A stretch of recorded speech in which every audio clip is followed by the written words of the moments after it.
Kasus korupsi BTS 4G Kementerian Komunikasi dan Informatika menambah daftar panjang kasus mega korupsi di negeri ini. Sepanjang tahun 2022, Kejaksaan Agung menangani sejumlah perkara mega korupsi yang merugikan negara lebih dari 114 triliun rupiah. Masih rekat diingatan masyarakat Indonesia dibuat kaleng kabut dengan langka dan mahalnya harga minyak goreng. Melalui penyidikan Kejagung terungkap korupsi jumbo minyak goreng yang dilakukan oleh PT Wilmar Group, Permata Hijau Group, dan Musimas Group terkait izin ekspor crude palm oil atau minyak sawit mentah. Akibat korupsi CPO itu, negara merugi 6,47 triliun rupiah. Korupsi raksasa pun terjadi di kementerian ketika negara digebuk pandemi COVID-19. Johnny Gerard Plate yang kala itu menjabat Menkominfo diduga bermufakat jahat dengan sejumlah pihak di kasus proyek Best Transceiver Station BTS 4G. Dari proyek bernilai jumbo 10 triliun rupiah, negara merugi 8,3 triliun rupiah. 8 tersangka termasuk Johnny Plate menuju meja peradilan. Kasus korupsi pengadaan dan sewa pesawat di PT Garuda Indonesia pada 2011 hingga 2021 merugikan negara 8,8 triliun rupiah. Majelis Hakim hanya memvonis 3 orang terdakwa mantan petinggi Garuda dengan pidana 4 tahun penjara. Kasus mega korupsi PT Asuransi Jiwasraya terungkap setelah gagal membayar polis kepada nasabah sebesar 12,4 triliun rupiah. Negara bahkan merugi 17 triliun rupiah. Kejaksaan Agung menjerat 13 korporasi manajemen investasi sebagai terdakwa korupsi tindak pidana pencucian uang PT Jiwasraya. 6 orang telah divonis bersalah dalam kasus mega korupsi Jiwasraya. Serupa dengan Jiwasraya, mega korupsi PT Asuransi Angkatan Bersenjata Indonesia atau ASABRI angkanya lebih fantastis. Merugikan negara 23 triliun rupiah. 7 orang terdakwa telah divonis dalam mega korupsi ASABRI. Selanjutnya, kasus mega korupsi dengan nilai kerugian negara begitu fantastis, 43 triliun rupiah, adalah korupsi lahan sawit PT Duta Palma dengan terdakwa Surya Darmadi. Surya Darmadi divonis 15 tahun penjara dan denda 41 triliun rupiah. Vonis hakim terhadap Surya Darmadi lebih ringan dari tuntutan jaksa yang meminta Surya Darmadi dihukum penjara seumur hidup. Dari Jakarta, Tim Liputan iNews melaporkan.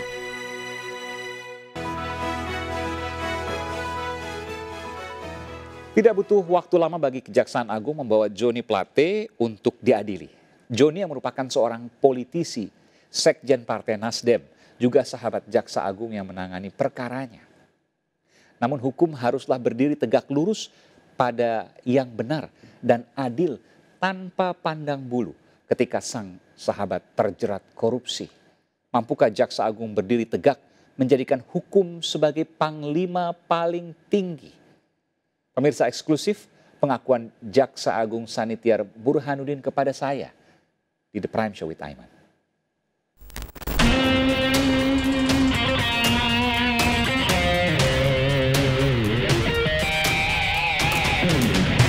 Pemirsa, saya berada di Gedung Kejaksaan Agung Republik Indonesia, dan ini adalah gedung yang baru yang sebelumnya kita tahu ini sempat kebakaran lalu kemudian dibangun kembali. Dan di gedung ini saya akan mewawancarai Jaksa Agung Republik Indonesia Sanitiar Burhanuddin. Saya menanyakan segala hal terkait dengan kasus yang terbaru, yakni kasus BTS yang terdakwanya salah satunya adalah mantan Menkominfo Johnny G. Plate dan sejumlah kasus lain yang bernilai triliunan rupiah. Ikuti saya eksklusif. Saya akan masuk ke dalam dan mewawancari Jaksa Agung Republik Indonesia.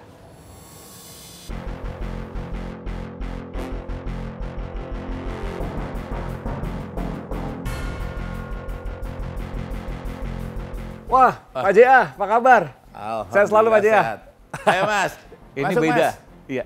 Ini saya baru pertama kali eksklusif pemirsa di sini karena sebelumnya di gedung sementara, gedung darurat. Sekarang sudah di gedung baru dan saya pertama kali kemudian berkunjung ke sini. Izin Pak Jaya ya. Monggo Ini Mas. saya takjub juga nih ke ruangannya. Apa kabar Pak Jaya? Waduh, siap. Ini jadi selamat datang, intinya selamat datang Iya. gedung baru saya. Terima Gitu, kasih Pak Jaya. Ini gitu. Jaksa Agung Republik Indonesia Sanitiar Burhanuddin. Pak Jaya sehat selalu. Alhamdulillah selalu. Ini baru benar-benar ruang Jaksa Agung. Kalau kemarin itu kecil kan karena ruang darurat.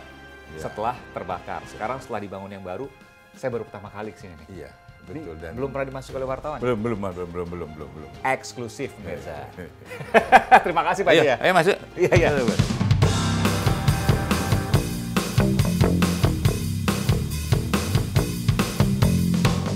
Terima kasih Pak Jaya. Pak Jaya juga luar biasa, tidak pernah patah semangat, dan bahkan kasusnya yang ditangani oleh Kejaksaan Agung ini triliunan dengan conviction rate. Kalau conviction rate itu artinya keberhasilan di pengadilan 100%, artinya dari para terdakwa itu tidak ada satupun yang divonis bebas ya Pak. Iya. Semua ada hukumannya. Banyak kasus triliunan yang dibongkar oleh Kejaksaan Agung. Saya mau tanya dulu Pak, ada ancaman buat Bapak, tekanan buat Bapak lewat misalnya kekuasaan lebih tinggi? Dalam hal ini misalnya istana, Pak Jokowi. Ada yang nitip ke Pak Jokowi misalnya untuk Pak Jaksa Agung, tolong ini jangan di ini dan seterusnya. Nggak ada. Justru saya bersyukur saya mendapat presiden yang demikian, yang tidak pernah ikut cawe-cawe.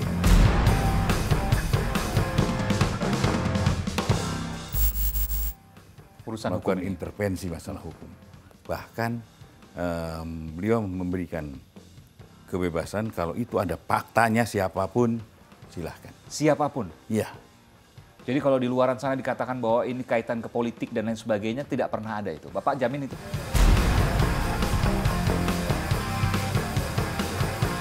Menjamin. Tidak ada. Saya kan pelakunya di sini.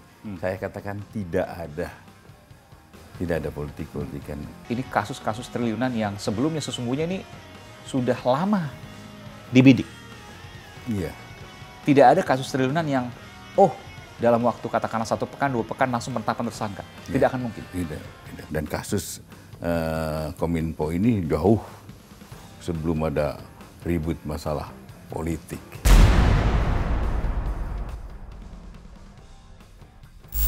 Ini menarik Pak. Kasus Kominfo ini jauh diteliti, jauh diselidiki oleh pihak Kejaksaan Agung, jauh dari sebelum riuh-riuh politik ini. Iya, 1 tahunan lah kira-kira. Setahunan, dari hari ini kurang lebih? Iya.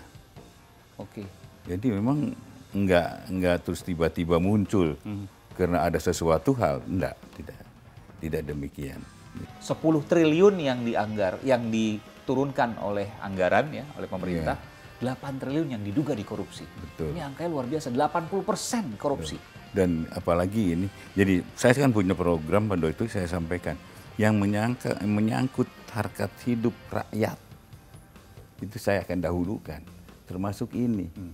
Ini kan masyarakat membutuhkan Betul. komunikasi.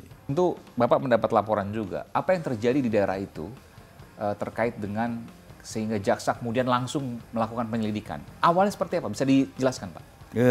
Awalnya ada keluhan-keluhan masyarakat. Oke. Bahwa sulit sinyal. Padahal program ini berjalan. Anggarannya besar sekali. Besar. Dan kemudian lakukan penyelidikan. Kemudian teman-teman mengembangkannya jadilah penyerahan. Oke, tim kami sempat pemirsa melakukan penelusuran terkait dengan BTS ini di daerah Nusa Tenggara Timur. Kami akan putarkan bagaimana kemudian proses proyek di sana yang diduga dikorupsi, dan ini adalah salah satunya.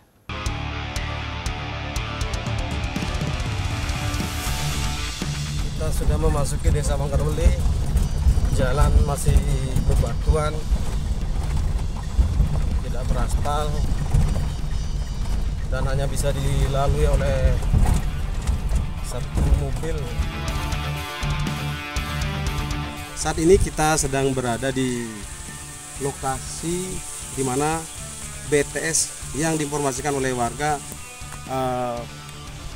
baru dibangun 3 bulan lalu di tempat ini, yang program dari Kominfo pembangun BTS di Desa Wangkarweli, Kecamatan Lambaleda Timur, Kabupaten Manggarai Timur, Provinsi Nusa Tenggara Timur ini saat ini sedang berlangsung pembangunannya yang dikategorikan mangkrak.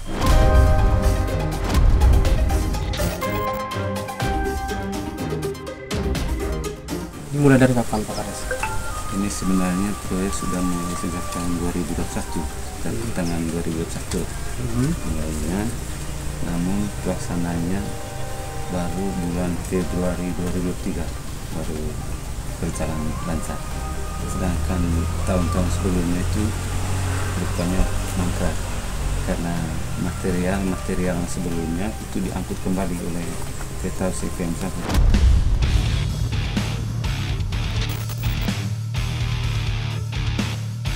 Sebelum hadirnya BTS ini, Pak Kades, jaringan di sini bagaimana? Setelah hadirnya tower yang ada di desa ini, mungkin hampir setiap hari itu ada gangguan jaringan. Jadi lancar atau tidak? Jaringan? Tidak lancar.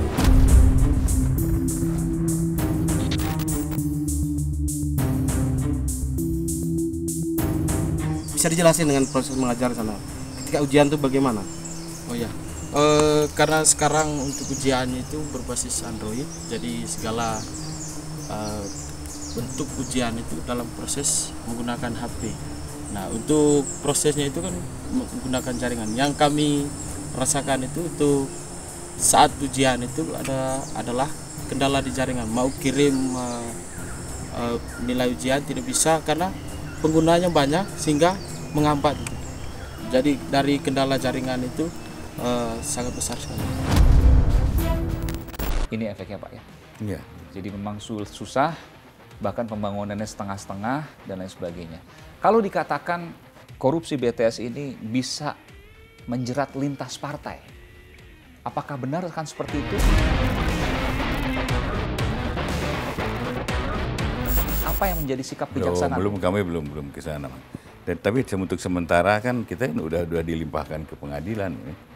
Nanti lihat aja lah di pengadilan bagaimana dan mengapanya. Dan Kejaksaan Agung independen dalam mengusut kasus ini? Saya pastikan.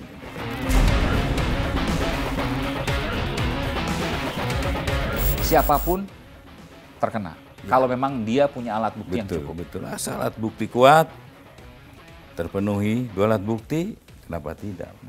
Pak, saya mau tanya, kalau oposisi mungkin nggak ada masalah, tapi kalau nanti masuk kepada anggota partai atau ada afiliasi saya tidak berpolitik, koalisi. Jadi tidak mengetahui posisi atau tidak. Saya tidak ke situ. Artinya sama sekali tidak. Sama posisi tapi atau ada tidak. Titipan, Pak, misalnya jangan dong ini ke sini karena ini partai koalisi misalnya seperti itu. Apalagi itu, apa yang Bapak sampaikan kepada mereka ketika ada titipan seperti itu? Enggak, saya sampaikan bahwa ini adalah ya suatu perbuatan yang sifatnya pribadi dulu. Ya, pribadi. Soal nanti di pengadilan berkembang, silakan. Ya, pengadilan terbuka nih. Oke. Di luar Pak Jokowi misalnya telepon ke Bapak pasti pernah ada dong Pak? Apalagi tidak ada. Soal hukum tegak. Ya, tajam ke atas, humanis ke bawah. Intinya Mas, ini adalah mendekati tugas-tugas akhir saya. Saya akan buktikan sampai akhir jabatan saya. Insya Allah kejaksaan dapat dipercaya oleh masyarakat.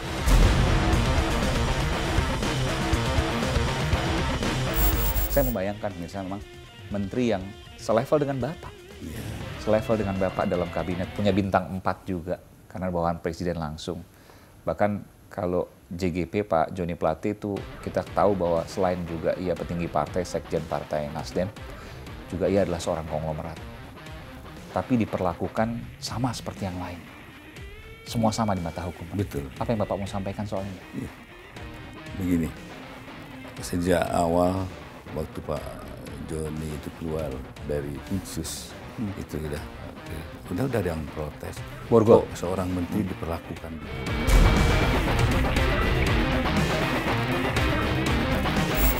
Ya saya katakan inilah perlakuan yang sama di mata hukum, manusianya siapapun.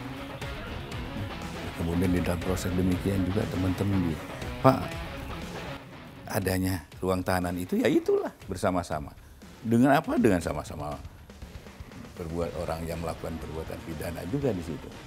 Walaupun ini masih dalam proses, tapi yang pasti bahwa hasil penyidikan ini terbukti. Hasil penyelidikan ya, kemudian ditahan, ya kita perlakukan sama.